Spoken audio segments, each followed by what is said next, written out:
JP Morgan, the XRP and Ripple killer. That has been the ongoing discussion for a while. Everything that JP Morgan does, it's a big spotlight. Everyone loves to look at what JP Morgan is doing, what Jamie Dimon is saying, and it's always a big topic. It's a big mainstream media, headline. And how does it pertain to XRP? What's going on with XRP? Did JP Morgan confirm or warn us about what's coming? In my opinion, yes, they did. And we're going to go over the information to really kind of make it a fact. So with that being said, welcome to the channel, everyone. My name is Nick. For those that are new to the channel, hopefully by the end of this video, you do become a subscriber. And also, if you're not already a part of the free Discord, what are you guys waiting for? It's completely free. All you have to do is go down in the description below and join it now. And also go check out BidFi. It is a new exchange that I am trialing out. A good friend of mine actually recommended it to me. So we're going to try it out. We're going to see how it is. We're going to kind of move away from MEXC because of the forced KYC. So hopefully it is a good exchange. And always remember the number one rule when it comes to exchanges: do not leave any crypto or money on these exchanges. I don't trust any of them. We typically just utilize them as a buy and send it over to cold storage sort of exchange. So with that being said, let's dive on in. Number one, the Ripple killer. IBM in talks with two major US banks to create cryptocurrencies. Now, those two banks were JP Morgan, and I believe the other bank was at the time, I might be wrong on this, but it might have been Wells Fargo or something like that. But we always hear these discussions around these major US banks. We hear these discussions around what these US banks are doing, and it typically leads to a big nothing. For an example, at this time, it was around, this new cryptocurrency, which we already know about it, JPM coin, right? And what this really is a walled garden. It means nothing. And in fact, it did not kill XRP. It only reinforced the use case of XRP even more. So as we really think about this, no, it's not a big concern when it comes to what JP Morgan is doing. Bank of America does not want to utilize JPM coin and vice versa. But as we look at JP Morgan, they have given us some insights over the last couple years regarding XRP and their support for Ripple and even XRP. Back in 2021, it was around November, we got this. JP Morgan: if Ripple wins the SEC lawsuit, XRP is poised for significant adoption. JP Morgan is not the only major institution to say something like this. In fact, Bank of America also said something like that. They said, something along the lines of like US banks will want to utilize it if they win. Also, Bank of America even said that they will utilize XRP with on-demand liquidity once Ripple does win. And it's basically almost done. This entire case is almost put behind us. So what's going to happen next? Well, I do believe that significant adoption will happen. But what are we really looking at when it comes to JP Morgan warning us? Is it this? No, it's not. But even more recently, around July of 2023, we did hear from JP Morgan declaring that Ripple's court win was a crypto industry game changer. And it was because of what it really did for these crypto assets, because XRP itself was targeted because of what Ripple was doing with it. And this kind of could be tied to any other currency in the space, ADA, Solana, etc. So, the win definitely was a game changer for the entire industry. And I just find it very interesting that JP Morgan is one to really kind of comment on this, even if it is over a year old, because we know that JP Morgan has not been very supportive of this entire industry, and especially when it comes to, Ripple. But even outside of this, back in December of last year as well, JP Morgan cited XRP and Ripple as players in unlocking the $120 billion value trapped in cross-border payments. And if you guys did miss this, yes, in fact, this was titled Unlocking $120 billion value in cross-border payments, how banks can leverage central bank digital currencies for corporates. And in this, yes, Ripple is mentioned next to Finality, Swift, and CLS. These are the commercial efforts regarding central bank initiatives. And we can see how significant Ripple with XRP actually is when it comes to low cost, instant settlement, and even transparency. So again, very interesting. Why is JP Morgan highlighting this? Why is JP Morgan supporting Ripple? Because JP Morgan, when we really look at them, they would not be supporting Ripple. They would be anti-Ripple because Ripple is technically targeting their business model, cutting out the middlemen, cutting out their big value driver or their moneymaker, if you will. So again, the fact that they are mentioning Ripple proves just how significant Ripple is and how efficient Ripple is as well when it comes to cross-border payments utilizing XRP. But that's not what I really want to focus on here. I want to focus on a few connections because I do believe that JP Morgan already told us the plan. Over here, we have Ripple Board Land's JP Morgan veteran and regulatory expert, Sandy O'Connor. And yes, she is still on the board of Ripple. She still has a lot of connections back to the big institutions.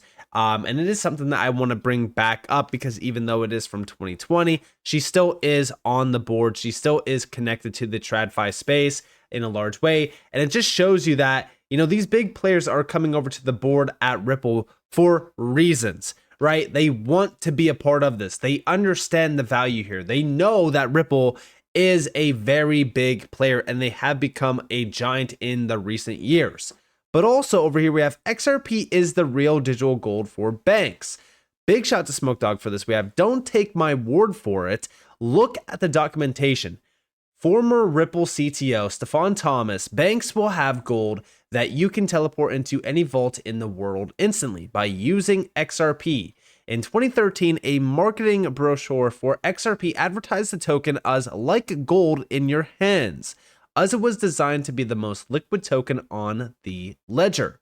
Third image, titled Teleporting Gold, and proceeds to describe how XRP will solve banks' liquidity issues while mentioning Basel III compliance, and even exposes Ripple's big idea behind when XRP will be used by banks when the liquidity gets high enough.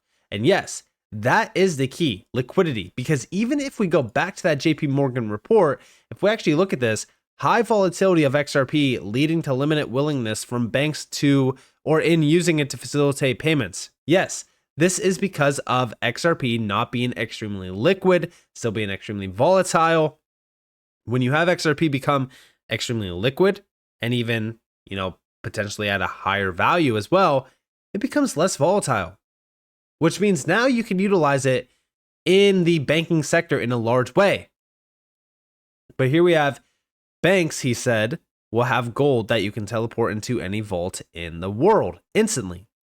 And also over here, as a 2013 marketing brochure has it, XRP is like gold in your hands, and it is designed to be the most liquid of assets on the XRP ledger. And a lot of the recent initiatives around the AMM, even the stablecoin, will only build upon this even more, making XRP and even the XRP ledger extremely liquid, and also a breeding ground, in my opinion, for a lot of these incredible use cases, especially when it comes to banks, institutions, and pretty much anyone that wants to build out very solid, large-scale financial use cases. That could be around tokenization efforts, for an example, DeFi initiatives, anything. But also, over here, teleporting gold. So why should banks care? Because Ripple plans to use XRP to solve their liquidity problems. In a world of Basel III, it counts as yet another balance sheet asset against which a bank has to hold cash to cover its liabilities. Ripple's big idea is to use XRP once its market cap gets high enough and it is being traded heavily enough to provide banks with liquidity on demand. AKA, they plan on having XRP be the key around pretty much all the banking needs here. This is a very significant insight, and I do think that it proves just how big the idea around XRP is when it comes to Ripple. A lot of people still think that Ripple doesn't care about XRP, they don't support the XRP ledger, which I just think is so ridiculous.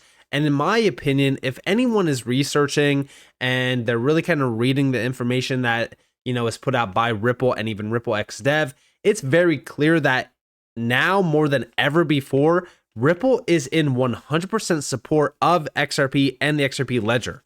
So that's just a ridiculous statement. But outside of this, over here we have Basel III regulations focus on strengthening the regulation, supervision, and risk management of banks. One of the key aspects of Basel III is a requirement for banks to maintain higher levels of capital and liquidity. Yes, it puts even more pressure on the banks. And in a time where it seems as though liquidity is still constricted, banks need to tap into other sources of liquidity, aka they need something that is extremely liquid, something that is less volatile. But also big shout out to Nick's Blackwood for this.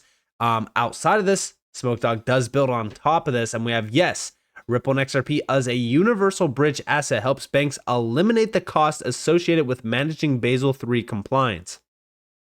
XRP will be a high quality liquid asset on banks' balance sheets to facilitate transactions and hold less cash for cross-border payments.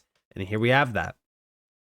Let me open this up in a new tab so that you guys can see it. So economic implications of a universal bridge asset. And here we have it. Banks currently incur significant infrastructure costs processing cross-border payments. Employing Ripple and XRP can help banks eliminate or lower these costs, aka free up a lot of working capital, potentially even, free up a lot more liquidity as well, greatly impacting banks' overall liquidity health. But also, we have Basel III being highlighted here. The opportunity cost to the sending institution of holding lower yielding, high quality liquid assets as designated by pending Basel III regulations against credit exposure during the in-flight period. Basel III is going to change everything. In fact, we've talked about how it only builds upon the adoption of digital assets. And in this case, yes, we can pertain that to XRP. When it comes to banks, it is going to put so much more pressure on the banking sector, which is going to be a welcome mat for them to finally tap into DLT and blockchain. And JP Morgan has been talking about this for a while, not specifically around Basel III, but just the technology itself. We have over here, DLT leads to first digital bond issuance via blockchain in the US. Now, if we actually look at this, this was the journey to launch. They broke it fully down. They even said that, digital bonds that are issued, recorded, and transferred using DLT on blockchain represent a potential significant leap forward in the financial market ecosystem. And yeah, it is because of the offering of DLT, not only around products, but even the technology itself is very significant. Any major bank, any major institution, they know this because it doesn't take, it's not rocket science. It's very clear. It's very straightforward. And here are the advantages. They even break this fully down around, settlement risk. They also have the life cycle here, the decreased reliance on intermediaries and third parties, which it's crazy to see JP Morgan saying that because they are one of those big players that do make a ton of money on being an intermediary, but also reducing the operational cost managing and servicing funds, enhance transparency via real-time visibility into a shared ledger, and then of course potential for programmable settlement. Again, all of these are great use cases, great efficiencies tied to DLT, which is only supporting the move towards DLT and blockchain-based processes, but also cross-border payments. The race to rewire cross-border payments. And this is from a JP Morgan report. Now, I did summarize this with ChatGPT so that we are not wasting any time on this. And we have the article discusses the increasing importance of cross-border payments in a potentially deglobalizing world driven by unbanked populations gaining access to financial tools and the need for businesses to establish new trade partnerships. Now, they do mention how cross-border payments themselves are becoming instant, but they still remain slower due to the complexity of dealing with different countries, payment systems, new technologies, including real-time payment systems, and blockchain are seen as potential solutions to reduce friction in these transactions. Now, as we look at this, we have down here the breakdown of not only real-time payments, but blockchain technology. Now, they are mentioning private permission blockchains. We just recently saw this completely crumble. The only move here is public blockchains. We heard it from Franklin Templeton. We heard it from, I believe it was Citi. We've been hearing that public blockchains are the only way that we can finally realize in all of these potential benefits. Because if we are still looking at private permission, it's walled gardens. It's the same problem replicated in a digital format. So we need to break down those barriers, aka avoiding private permission blockchains. So JP Morgan is actually wrong when it comes to private permissioned blockchains. Now, we're still looking at the benefits regardless of private or public. Near instantaneous transactions, secure transactions, without relying on centralized systems. They can facilitate cross-border payments by automating processes, improving security, and potentially supporting different forms of currency, including, of course, CBDCs. Now, they do mention some of the obstacles like regulatory uncertainty, the lack of interoperability, which these things are being solved. Now, they do mention that in the short term, blockchain is expected to complement rather than replace existing payment systems.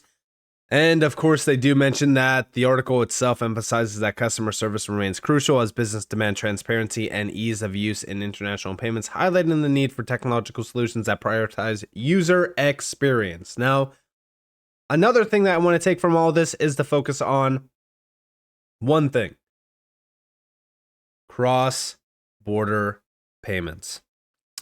The CPMI group is something that I come back to quite a bit. And the reason why is the connections.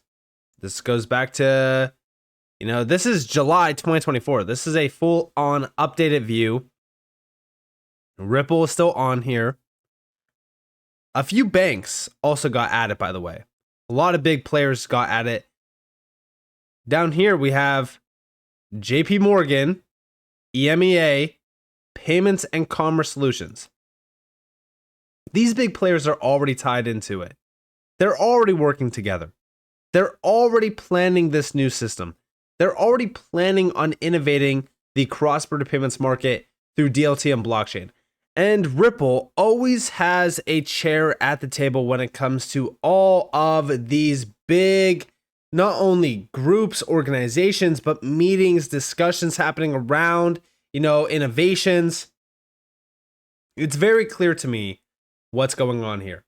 And it's very clear from a lot of these major discussions and these breakdowns and these documents of what Ripple's focus is when it comes to XRP and banks. The entire world of finance is changing, regardless of if you want to believe it or not. It's okay, you don't have to. But I'm just saying right now, a lot of these banks are giving you the information that you need to know. You just need to take it and kind of read into it a little bit more, do a little bit more research, understand what's going on. And from there, I do think that the overall focus, the overall end goal, everything is very, very clear. So with that being said, I hope that you guys enjoyed this video. If you guys did, definitely leave a like, subscribe, turn notifications on because more free content. You guys are more than welcome to follow me on Twitter and join the free Discord down in the description below. And with that being said, guys, it's been Nick. Thanks for watching. Peace out.